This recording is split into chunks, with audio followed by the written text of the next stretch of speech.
सकल मराठा समाजाच्या आरक्षणासाठी राज्य सरकारने मंजुरी दिली असली तरी त्याची अंमलबजावणी अजून झालेली नाही.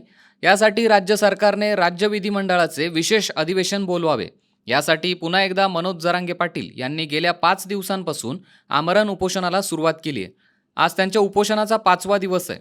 त्यांच्या उपोषणाला पाठिंबा देण्यासाठी आज धाराशिव येथील मराठा बांधवांनी आमदार राणा जगजितसिंह पाटील यांच्या घरासमोर उपोषण सुरू केले होते. परंतु आमदार राणा जगजितसिंह पाटील यांनी आंदोलनकर्त्यांशी संवाद साधत त्यांच्याशी मराठा आरक्षणाच्या विविध मुद्द्यांवर चर्चा केली. तसेच या संदर्भात उपमुख्यमंत्री देवेंद्र फडणवीस यांच्याशी चर्चा करण्याचे आश्वासन देखील दिले. तर सगळ्यांना मला परत एकदा आश्वस्त करायचं एक मिनिट मला परत एकदा सगळ्यांना आश्वस्त करायचं आहे, तुमची भूमिका पेक्षा वेगळी ते कोणाची भूमिका नाही आहे. सरकार म्हणून ते जे काही करतायत ते हे मान्य करून घेण्यासाठीच करतायत आणि 20 तारखेला देखील अधिवेशन जे बोलवलं आहे त्याच्यामध्ये सगळ्यांची भूमिका खूप स्पष्ट राहणार आहे. त्याच्यामध्ये काही कोणी संदिग्ध भूमिका अर्धवट भूमिका घेणार नाही. ठीक आहे, पण आता काय झालं की त्यांची परिस्थिती 20 तारीख खूप गॅप पडायला. एक सेकंद, जी अधिसूचना काढली गेली त्याच्यामध्ये स्पष्टपणे लिहिलंय, मला म्हणजे बाकीचं बोलायचं नाहीये, त्याच्यामध्ये स्पष्टपणे 15 तारीख लिहिली आहे. आक्षेप आल्यानंतर त्याच्यावरती निर्णय घ्यायचा असतो, ही साधी कार्यपद्धती आहे. त्यामुळे मला त्याबद्दल बोलायचं नाही.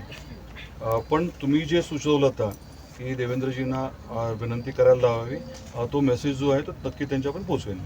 जरांगे पाटलाची तब्येत डाऊन असल्याचं फक्त थोडं जरा सगळ्यांना त्याचं गांभीर्य आहे. सगळं आता तुम्ही जे बोलला ते पोहोचवेन देवेंद्रजींपर्यंत. तुमच्या समोर फोन करून असं नाही की माझ्या पद्धतीने मी बोलतो त्यांना.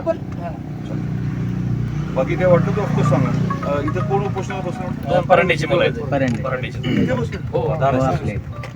तिसरा दिवस आहे आम्ही दिवसभर आंदोलन झाली मग त्यांच्या बजेट बसतो.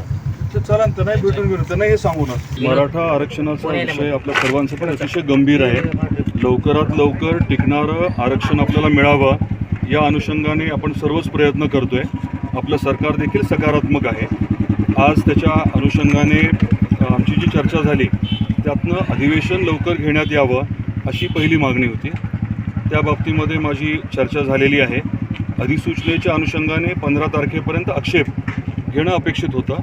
15 तारीख संपल्यानंतर आक्षेपावरती निर्णय घ्यायचे असतात. त्याच्यासाठी 1-2 दिवस देऊन 19 तारखेला आपल्याला माहिती आहे छत्रपती शिवाजी महाराजांची जयंती आहे. तातडीने 20 तारखेला 1 दिवसाचं अधिवेशन घेण्याचं ठरलं आहे असं मला संबंधित मंत्री महोदयाने सांगितलं आहे. आणि त्यामुळे मी सर्वांना ही वस्तुस्थिती सांगितली आहे आणि विनंती केलेली आहे की ही प्रक्रिया आहे, त्याचा भाग आहे. प्रक्रिया झाली नाही तर अधिवेशन घेऊन फायदा होणार नाही. त्यामुळे 20 तारखेला अधिवेशन होईल आणि त्याच्यामध्ये सगळेजण प्रखरपणे त्यांचं जे मत आहे ते मांडतील. सरकार सकारात्मक आहे आणि आरक्षण आपल्याला टिकणारं मिळणारच याचा मला विश्वास आहे. दुसरा मुद्दा त्यांनी उपस्थित केला ते म्हणजे मनोज जरांगे पाटलांची तब्येत जी खालवलेली आहे त्या अनुषंगाने देवेंद्रजी किंवा इतरांनी त्यांच्याबरोबर बोलावं, विनंती करावी.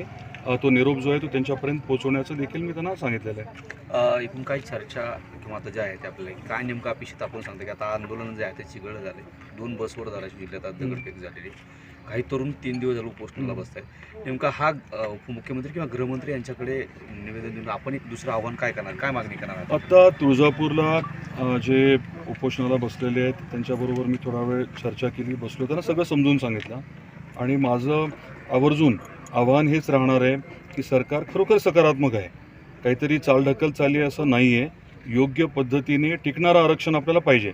नाही तर काय होईल, काहीतरी शॉर्टकट मारायला गेलं आणि ते जर कोर्टात टिकलं नाही तर मग सगळ्यांनाच वेगळ्या भूमिकेमध्ये जावं लागेल.